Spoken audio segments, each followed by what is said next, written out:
વડોદરામાં એક પેડ માં કે નામ 2.0 અંતર્ગત છાણી ખાતે મિયાવાકી ફોરેસ્ટ બનાવવા માટે વૃક્ષારોપણ કરવામાં આવ્યું, જેમાં વડોદરાના સાંસદ doctor Hemang Joshi, municipal commissioner Arun Mahesh Babu, mayor Gitaben Makwana તેમજ ધારાસભ્યો ઉપસ્થિત રહ્યા હતા.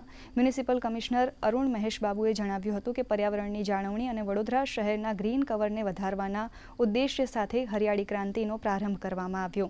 સાંસદ હેમાંગ જોશીએ જણાવ્યું કે છાણી ખાતે બની રહેલું આ અર્બન મિયાવાકી ફોરેસ્ટ વડોદરાના પ્રદૂષણને ઘટાડવામાં અને સ્થાનિક પશુ પક્ષીઓ માટે કુદરતી આવાસ પૂરું પાડવામાં અત્યંત મદદરૂપ સાબિત થશે.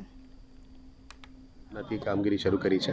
અત્યારે 1.5 કિલોમીટરની પ્લાનિંગ કરી રહ્યા છે અને આવનારા દિવસોમાં next high speed rail corridor સુધી 3 કિલોમીટરમાં મિયાવાકી પ્લાન્ટેશન્સની પ્લાનિંગ કરી રહ્યા છે. અને આ SSNLની કેનાલની સાઈડમાં જેમાં પહેલાં દબાણ થતી હતી, આ બધાને દૂર કરીને પબ્લિક સુવિધા ઊભું કરવા માટે મિયાવાકી પ્લાન્ટેશન અને આવનારા દિવસમાં સાયકલિંગ ટ્રેક અને વોકિંગ ટ્રેક સાથે કરી આપવાના છે.